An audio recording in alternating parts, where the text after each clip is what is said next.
Long, long ago Japan was governed by Hohodami, the fourth Makoto, or Augustness, in descent from the illustrious Amaterasu, the sun goddess. He was not only as handsome as his ancestress was beautiful, but he was also very strong and brave, and was famous for being the greatest hunter in the land. Because of his matchless skill as a hunter, he was called Yamasachi Hiko, or the Happy Hunter of the Mountains. His elder brother was a very skillful fisher, and as he far surpassed all rivals in fishing, he was named Umisachi Hiko, or the skillful fisher of the sea.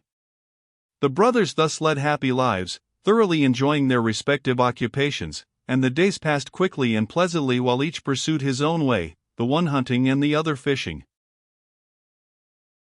One day the happy hunter came to his brother, the skillful fisher, and said,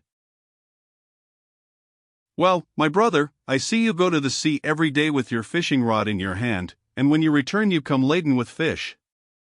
And as for me, it is my pleasure to take my bow and arrow and to hunt the wild animals up the mountains and down in the valleys. For a long time we have each followed our favorite occupation, so that now we must both be tired, you of your fishing and I of my hunting. Would it not be wise for us to make a change? Will you try hunting in the mountains and I will go and fish in the sea?" The skillful fisher listened in silence to his brother, and for a moment was thoughtful, but at last he answered, "Oh yes, why not? Your idea is not a bad one at all. Give me your bow and arrow and I will set out at once for the mountains and hunt for game." So the matter was settled by this talk, and the two brothers each started out to try the other's occupation, little dreaming of all that would happen. It was very unwise of them, for the happy hunter knew nothing of fishing, and the skillful fisher, who was bad-tempered, knew as much about hunting. The happy hunter took his brother's much-prized fishing hook and rod and went down to the seashore and sat down on the rocks. He baited his hook and then threw it into the sea clumsily. He sat and gazed at the little float bobbing up and down in the water, and longed for a good fish to come and be caught. Every time the buoy moved a little he pulled up his rod, but there was never a fish at the end of it, only the hook and the bait. If he had known how to fish properly, he would have been able to catch plenty of fish, but although he was the greatest hunter in the land he could not help being the most bungling fisher. The whole day passed in this way, while he sat on the rocks holding the fishing rod and waiting in vain for his luck to turn. At last the day began to darken, and the evening came, still he had caught not a single fish. Drawing up his line for the last time before going home, he found that he had lost his hook without even knowing when he had dropped it. He now began to feel extremely anxious, for he knew that his brother would be angry at his having lost his hook, for, it being his only one, he valued it above all other things.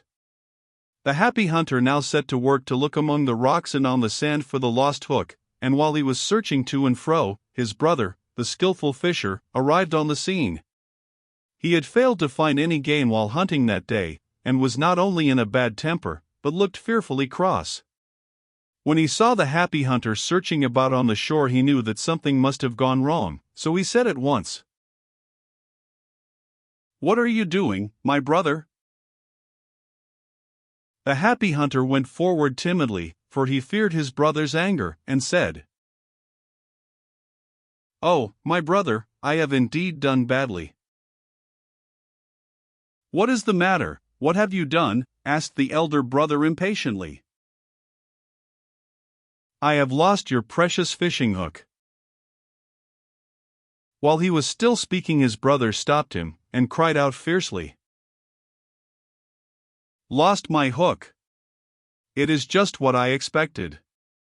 For this reason, when you first proposed your plan of changing over our occupations I was really against it, but you seemed to wish it so much that I gave in and allowed you to do as you wished. The mistake of our trying unfamiliar tasks is soon seen. And you have done badly. I will not return you your bow and arrow till you have found my hook. Look to it that you find it and return it to me quickly." The happy hunter felt that he was to blame for all that had come to pass, and bore his brother's scornful scolding with humility and patience.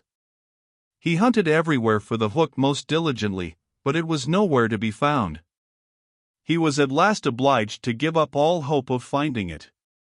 He then went home, and in desperation broke his beloved sword into pieces and made 500 hooks out of it.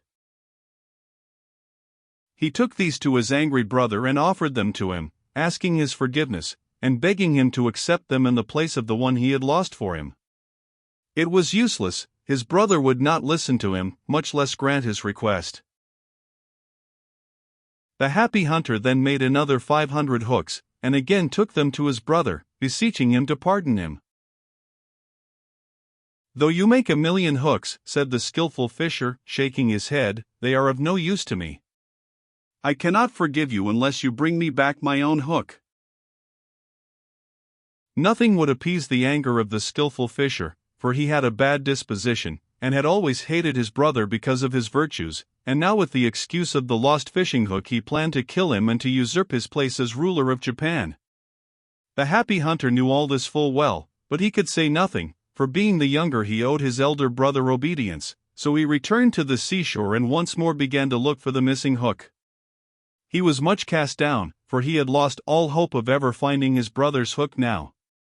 While he stood on the beach, lost in perplexity and wondering what he had best do next, an old man suddenly appeared carrying a stick in his hand. The happy hunter afterwards remembered that he did not see from whence the old man came, neither did he know how he was there. He happened to look up and saw the old man coming towards him. "You are Hohodami, the Augustness, sometimes called the happy hunter, are you not?" asked the old man. "What are you doing alone in such a place?" "Yes, I am he," answered the unhappy young man. "Unfortunately, while fishing I lost my brother's precious fishing hook. I have hunted this shore all over, but alas! I cannot find it, and I am very troubled, for my brother won't forgive me till I restore it to him. But who are you?" "My name is Shiwazaki no Okina, and I live nearby on this shore. I am sorry to hear what misfortune has befallen you. You must indeed be anxious. But if I tell you what I think, the hook is nowhere here. It is either at the bottom of the sea or in the body of some fish who has swallowed it, and for this reason, though you spend your whole life in looking for it here, you will never find it." "Then what can I do?" asked the distressed man. "You had better go down to Ringu and tell Rinjin, the Dragon King of the Sea, what your trouble is and ask him to find the hook for you. I think that would be the best way." "Your idea is a splendid one," said the happy hunter, "but I fear I cannot get to the Sea King's realm, for I have always heard that it is situated at the bottom of the sea." "Oh, there will be no difficulty about your getting there," said the old man. "I can soon make something for you to ride on through the sea." "Thank you," said the happy hunter, "I shall be very grateful to you if you will be so kind." The old man at once set to work, and soon made a basket and offered it to the happy hunter. He received it with joy, and taking it to the water, mounted it, and prepared to start. He bade goodbye to the kind old man who had helped him so much, and told him that he would certainly reward him as soon as he found his hook and could return to Japan without fear of his brother's anger. The old man pointed out the direction he must take, and told him how to reach the realm of Ringu, and watched him ride out to sea on the basket, which resembled a small boat. The happy hunter made all the haste he could, riding on the basket which had been given him by his friend. His queer boat seemed to go through the water of its own accord, and the distance was much shorter than he had expected, for in a few hours he caught sight of the gate and the roof of the Sea King's palace. And what a large place it was, with its numberless sloping roofs and gables, its huge gateways, and its grey stone walls. He soon landed, and leaving his basket on the beach, he walked up to the large gateway. The pillars of the gate were made of beautiful red coral, and the gate itself was adorned with glittering gems of all kinds. Large katsura trees overshadowed it. Our hero had often heard of the wonders of the Sea King's palace beneath the sea, but all the stories he had ever heard fell short of the reality which he now saw for the first time. The happy hunter would have liked to enter the gate there and then, but he saw that it was fast closed, and also that there was no one about whom he could ask to open it for him, so he stopped to think what he should do. In the shade of the trees before the gate he noticed a well full of fresh spring water. Surely someone would come out to draw water from the well sometime, he thought. Then he climbed into the tree overhanging the well, and seated himself to rest on one of the branches, and waited for what might happen. Ere long he saw the huge gate swing open, and two beautiful women came out. Now the Mikoto, Augustness, had always heard that Ringu was the realm of the Dragon King under the sea, and had naturally supposed that the place was inhabited by dragons and similar terrible creatures, so that when he saw these two lovely princesses, whose beauty would be rare even in the world from which he had just come, he was exceedingly surprised, and wondered what it could mean. He said not a word, however, but silently gazed at them through the foliage of the trees, waiting to see what they would do. He saw that in their hands they carried golden buckets. Slowly and gracefully in their trailing garments they approached the well, standing in the shade of the katsura trees, and were about to draw water, all unknowing of the stranger who was watching them, for the happy hunter was quite hidden among the branches of the tree where he had posted himself. As the two ladies leaned over the side of the well to let down their golden buckets, which they did every day in the year, they saw reflected in the deep still water the face of a handsome youth gazing at them from amidst the branches of the tree in whose shade they stood. Never before had they seen the face of mortal man. They were frightened, and drew back quickly with their golden buckets in their hands. Their curiosity, however, soon gave them courage, and they glanced timidly upwards to see the cause of the unusual reflection, and then they beheld the happy hunter sitting in the tree looking down at them with surprise and admiration. They gazed at him face to face, but their tongues were still with wonder and could not find a word to say to him. When the Mikoto saw that he was discovered, he sprang down lightly from the tree and said, "I am a traveler, and as I was very thirsty I came to the well in the hopes of quenching my thirst, but I could find no bucket with which to draw the water. So I climbed into the tree, much vexed, and waited for someone to come. Just at that moment, while I was thirstily and impatiently waiting, you noble ladies appeared, as if in answer to my great need. Therefore I pray you of your mercy give me some water to drink, for I am a thirsty traveler in a strange land." His dignity and graciousness overruled their timidity, and bowing in silence they both once more approached the well, and letting down their golden buckets drew up some water and poured it into a jeweled cup and offered it to the stranger. He received it from them with both hands, raising it to the height of his forehead in token of high respect and pleasure, and then drank the water quickly, for his thirst was great. When he had finished his long draught he set the cup down on the edge of the well, and drawing his short sword he cut off one of the strange curved jewels, magatama, a necklace of which hung round his neck and fell over his breast. He placed the jewel in the cup and returned it to them, and said, bowing deeply, "This is a token of my thanks." The two ladies took the cup, and looking into it to see what he had put inside, for they did not yet know what it was, they gave a start of surprise, for there lay a beautiful gem at the bottom of the cup. No ordinary mortal would give away a jewel so freely. "Will you not honor us by telling us who you are?" said the elder damsel. "Certainly," said the happy hunter, "I am Hohatami, the fourth Mikoto, also called in Japan, the happy hunter." "Are you indeed Hohatami, the grandson of Amaterasu, the sun goddess?" asked the damsel who had spoken first. "I am the eldest daughter of Rinjin, the king of the sea, and my name is Princess Teotama." "And," said the younger maiden, who at last found her tongue, "I am her sister, the Princess Tamayori." "Are you indeed the daughters of Rinjin, the king of the sea?" "I cannot tell you how glad I am to meet you," said the happy hunter. And without waiting for them to reply he went on. "The other day I went fishing with my brother's hook and dropped it. How, I am sure I can't tell. As my brother prizes his fishing hook above all his other possessions, this is the greatest calamity that could have befallen me. Unless I find it again I can never hope to win my brother's forgiveness, for he is very angry at what I have done. I have searched for it many, many times, but I cannot find it, therefore I am much troubled." While I was hunting for the hook, in great distress, I met a wise old man, and he told me that the best thing I could do was to come to Ringu, and to Rin-Jin, the Dragon King of the Sea, and ask him to help me. This kind old man also showed me how to come. Now you know how it is I am here and why.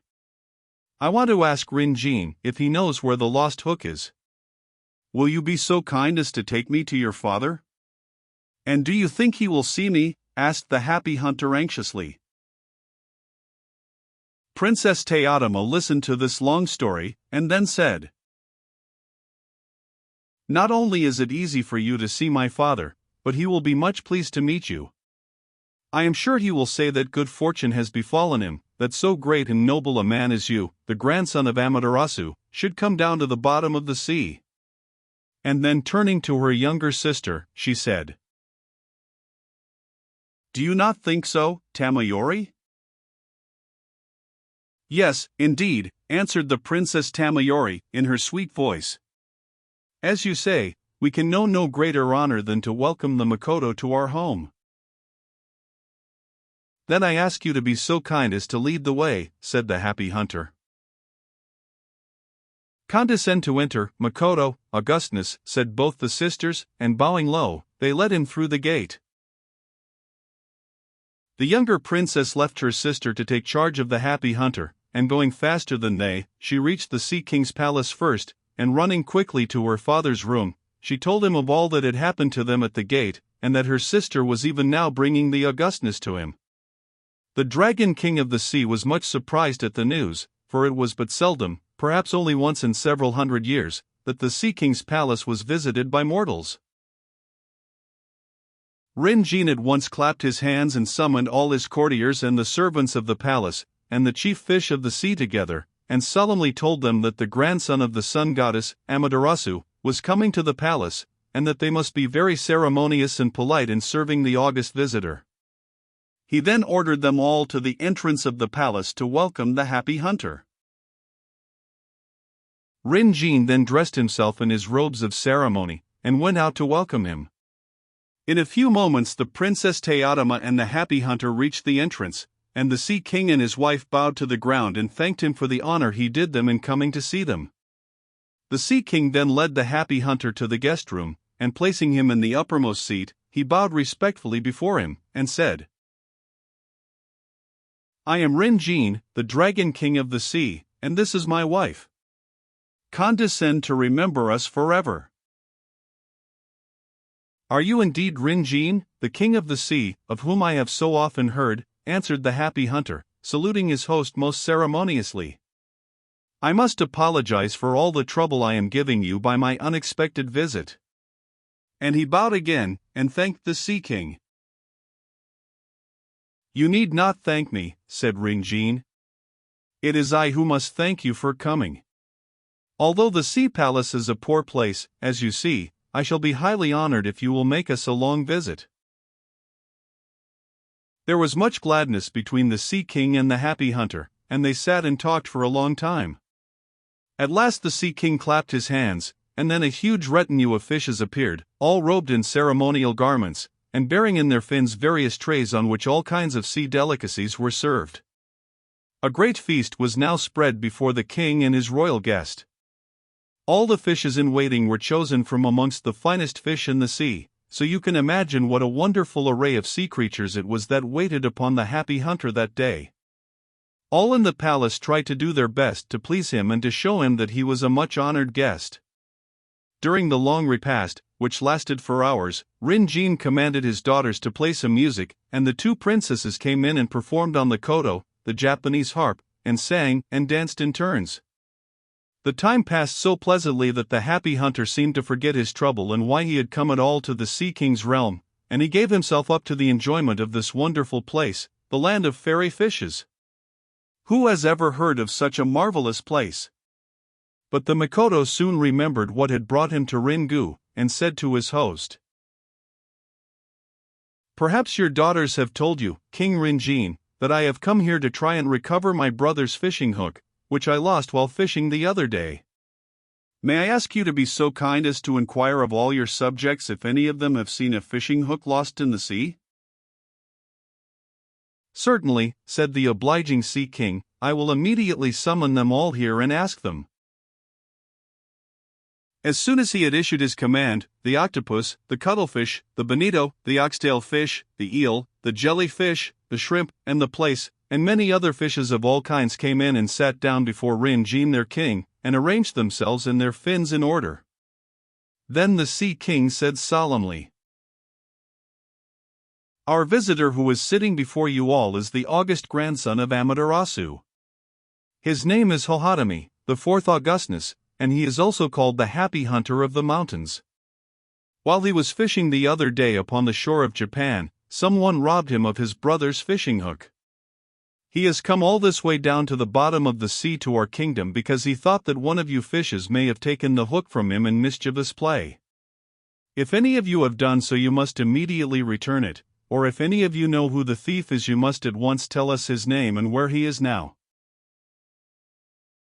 All the fishes were taken by surprise when they heard these words, and could say nothing for some time. They sat looking at each other and at the Dragon King. At last the cuttlefish came forward and said, "I think the Tai, the red bream, must be the thief who has stolen the hook." "Where is your proof?" asked the king. "Since yesterday evening the Tai has not been able to eat anything, and he seems to be suffering from a bad throat. For this reason I think the hook may be in his throat. You had better send for him at once." All the fish agreed to this, and said, "It is certainly strange that the Tai is the only fish who has not obeyed your summons. Will you send for him and inquire into the matter? Then our innocence will be proved." "Yes," said the Sea King, "it is strange that the Tai has not come, for he ought to be the first to be here. Send for him at once." Without waiting for the king's order, the cuttlefish had already started for the Tai's dwelling, and he now returned, bringing the Tai with him. He led him before the king. The Tai sat there looking frightened and ill. He certainly was in pain, for his usually red face was pale, and his eyes were nearly closed and looked but half their usual size. "Answer, O Tai," cried the Sea King, "why did you not come and answer to my summons today?" "I have been ill since yesterday," answered the Tai, "that is why I could not come." "Don't say another word," cried out Rin Jin angrily. "Your illness is the punishment of the gods for stealing the Makoto's hook." "It is only too true," said the Tai, "the hook is still in my throat, and all my efforts to get it out have been useless. I can't eat, and I can scarcely breathe, and each moment I feel that it will choke me, and sometimes it gives me great pain. I had no intention of stealing the Makoto's hook. I heedlessly snapped at the bait which I saw in the water, and the hook came off and stuck in my throat. So I hope you will pardon me." The cuttlefish now came forward, and said to the king, "What I said was right. You see the hook still sticks in the Tai's throat. I hope to be able to pull it out in the presence of the Makoto, and then we can return it to him safely." "Oh, please make haste and pull it out," cried the Tai, pitifully, for he felt the pains in his throat coming on again. "I do so want to return the hook to the Makoto." "All right, Tai-san," said his friend the cuttlefish, and then opening the Tai's mouth as wide as he could and putting one of his feelers down the Tai's throat, he quickly and easily drew the hook out of the sufferer's large mouth. He then washed it and brought it to the king. Rin Jin took the hook from his subject, and then respectfully returned it to the Happy Hunter, the Makoto or Augustness, the fishes called him, who was overjoyed at getting back his hook. He thanked Rin Jin many times, his face beaming with gratitude, and said that he owed the happy ending of his quest to the Sea King's wise authority and kindness. Rin Jin now desired to punish the Tai, but the Happy Hunter begged him not to do so. Since his lost hook was thus happily recovered, he did not wish to make more trouble for the poor Tai. It was indeed the Tai who had taken the hook, but he had already suffered enough for his fault, if fault it could be called. What had been done was done in heedlessness and not by intention. The happy hunter said he blamed himself. If he had understood how to fish properly, he would never have lost his hook, and therefore all this trouble had been caused in the first place by his trying to do something which he did not know how to do. So he begged the Sea King to forgive his subject. Who could resist the pleading of so wise and compassionate a judge? Rin Jin forgave his subject at once at the request of his august guest. The Tai was so glad that he shook his fins for joy, and he and all the other fish went out from the presence of their king, praising the virtues of the happy hunter. Now that the hook was found, the happy hunter had nothing to keep him in Ringu, and he was anxious to get back to his own kingdom and to make peace with his angry brother, the skillful fisher. But the Sea King, who had learned to love him and would fain have kept him as a son, begged him not to go so soon, but to make the sea palace his home as long as ever he liked. While the happy hunter was still hesitating, the two lovely princesses, Teotama and Tamayori, came, and with the sweetest of bows and voices joined with their father in pressing him to stay, so that without seeming ungracious he could not say them nay, and was obliged to stay on for some time. Between the sea realm and the earth there was no difference in the night of time, and the happy hunter found that 3 years went fleeting quickly by in this delightful land. The years pass swiftly when anyone is truly happy.